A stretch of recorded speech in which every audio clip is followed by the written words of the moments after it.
বন্ধুরা, আশা করি সবাই ভালো আছেন। তো বন্ধুরা, এখন যে ছবিটার বিষয়ে কথা বলবো, এই ছবিটা আমাকে একজন আমার সাবস্ক্রাইবার বন্ধু এই ছবিটা রিকোয়েস্ট করেছে। ছবিটার নাম হচ্ছে জিদ্দি। ছবিটার নাম হচ্ছে জিদ্দি এবং এই ছবিতে অভিনয় করেছেন জসিম, তারপরে সাবানা, জসিম সাবানা সহ আরও অনেকে কিন্তু ছবির মধ্যে অভিনয় করেছেন। তো সেই ছবিটাকে নিয়ে এখন কথা বলবো। তো তার আগে প্রত্যেকটা বন্ধুকে অনুরোধ করে রাখবো, চ্যানেলটা নতুন হয়ে থাকলে অবশ্যই আপনারা চ্যানেলটা সাবস্ক্রাইব করে নেবেন, আর যদি ভিডিওটি ভালো লেগে থাকে লাইক কমেন্ট শেয়ার করে দেবেন। তো দেখুন, এই জসিম হিরোটাকে নিয়ে কালকে আমি হয়তো দু একটা বাজে কথা বলেছিলাম, বাট আমি একটা কথা বলি, তার ছবি আমি কিন্তু ছোটোবেলায় অনেক দেখেছি, আমার কিন্তু ভালো লাগতো, এরকম নয় যে খারাপ লাগতো। বাট এখন আমি শুধু এই কারণে এটা বলেছি যে এখন যে ধরনের একটা হিরোর পার্সোনালিটি দেখা হয়, যে তার দেখতে কেমন, তার বডি হাইট কেমন, সেই হিসাবে যখন দেখা হয়, সেই হিসাবে দেখতে গেলে কিন্তু এখন কিন্তু জসিম হিরো হতে পারতো কি আমি জানি না। তবে আমি যেটু তার সাবস্ক্রাইবার বন্ধুকে সেই বিষয়টা বলেছিলাম, সাবস্ক্রাইবার বন্ধু হয়তো খারাপ লেগেছে, সে আমাকে কিন্তু মেসেজ করে বিষয়টা বলেছে যে জসিম একজন খুব ভালো দক্ষ অভিনেতা ছিল, সে ভালো অ্যাকশন করেছে। আমি সেটা জানি, কারণ জসিম সত্যি ভালো অভিনেতা, সে ভালো অভিনয় করে এবং তার অ্যাকশন স্টাইলগুলো সেই সময় মানুষ পছন্দ করতো। কিন্তু আমি এখনকার হিসাবে বলতে গেলে আমি সেই হিসাবে বলেছিলাম। তো সেটা নিয়ে তার রাগ করার কিছু নেই এবং আমিও এই বিষয়টা নিয়ে কোনো কর্ণপাত বেশি করতে চাই না। তবে জসিম খুবই ভালো একজন দক্ষ অভিনেতা, এটা নিয়ে কোনো ডাউট নেই। তার অ্যাকশন স্টাইলও খুব ভালো, তার অভিনয় স্টাইল খুবই ভালো। তো এই ছবিটা নিয়ে কথা বলে জিদ্দি পরিচালক হচ্ছেন মনোয়ার খোকন, ছবিটার প্রযোজক হচ্ছেন এনআর মুভিজ, ছবিটার গল্প লিখেছেন ছোটকু আহমেদ, ছবিটার চিত্রনাট্যেরও কাজ করেছেন বা স্ক্রিন প্লেরও কাজ করেছেন হচ্ছে ছোটকু আহমেদ, ছবিটার সিনেমা ফটোগ্রাফির কাজ করেছেন মনোয়ার খোকন, ছবিটাতে অভিনয় করেছেন জসিম, সাবানা, পপি, অমিত হাসান, রাজীব আনোয়ার, মেহবুব খান আর আফজল শরীফ, এরা সবাই অভিনয় করেছে। আরও ছবিতে আরও অনেকজন ছিল।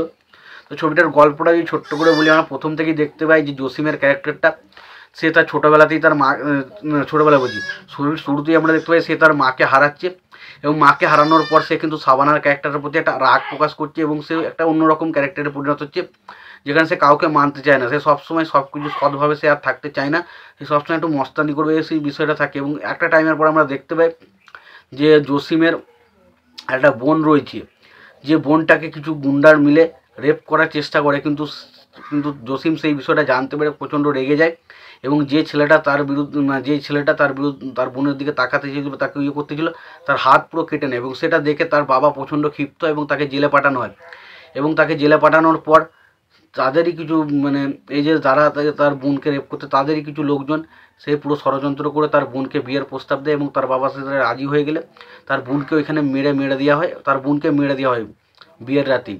এবং পরবর্তী সময় তার যে বাবা এবং তার যে একটা ভাই থাকে, বড় ভাই, তাকেও কিন্তু মেরে দেওয়া হয়। এবং সেই বিষয়টার প্রতিশোধ নিতে জসিমের ক্যারেক্টারটা একদম খুখার হয়ে ওঠে এবং সে তার বিরুদ্ধে প্রতিশোধ নেয় এবং প্রতিশোধ নিতে তার পুলিশ এবং ভিলেনদের বিরুদ্ধে লড়তে সে একটা অন্যরকম মানুষে পরিণত হয়ে যায়। এবং তারপর দেখা যায় যে সাবানার ক্যারেক্টারটা সে যখন পুরো জিনিসটা জানতে পারে, বুঝতে হয়, তখন সে কিন্তু জসিমের ক্যারেক্টারের জন্য প্রচণ্ড কষ্ট ফিল করতে থাকে এবং একে অপরের তার সঙ্গে বিবাহ করে। এবং পরবর্তীতে দেখা যায় সাবানার একটা ভাই রয়েছে, যেটার ক্যারেক্টার হচ্ছে অমিত হাসান, এবং সে কিন্তু একটা মেয়েকে ভালোবাসে এবং সে যে মেয়েটাকে ভালোবাসে সেটা হচ্ছে এই ছবির মেন অ্যান্টাগনিস্টের মেয়ে। এবং তারপর দেখা যায় তাদের সাথে একটা বিরাট রকম ঝামেলা হতে থাকে এবং পরবর্তী সময় আমরা দেখতে পাই যে তাদের যে একটা ছেলে রয়েছে, তার পা না হাত এরকম একটা হবে, মোট কথা মনে পড়ছে না, কেটে নেওয়া হয়, এরকম একটা বিষয় আমরা দেখতে পাই। তো এরকম নিয়ে সিনেমাটার গল্পটা একটা মানুষকে কত রকমের অত্যাচার করলে সে একটা নৃশংস মানুষে পরিণত হয় এবং সে যখন নৃশংস হয়ে ওঠে তখন সে কীভাবে প্রতিশোধগুলো নেয়, সেটাই হচ্ছে সিনেমার বিষয়বস্তু। যে ক্যারেক্টারটা প্লে করেছে জসিম, দারুণ ছবিটা, অসাধারণ একটা ছবি। এবং জসিম এবং সাবানার মধ্যে কেমিস্ট্রি আমরা বরাবরই, বাংলাদেশের আমি বেশিরভাগ ছবি দেখেছি, সেই ছবিগুলোতে সাবানা এবং জসিমকে একসঙ্গে দেখেছি এবং সেই ছবিগুলো আমার কিন্তু বেশ ভালো লেগেছে। এই ছবিটার গল্পটা কিন্তু বেশ ভালো, ছবির গানগুলোও ঠিকঠাক, ছবিতে সিনেমাটোগ্রাফি বা স্ক্রিন প্লে যেমন বাংলাদেশে যেরকম হয় সেই হিসেবে ঠিকঠাকই বলতে গেলে। তো ওভারঅল ছবিতে ইমোশনাল কিছু পয়েন্ট রয়েছে যেগুলো কিন্তু বেশ ভালো।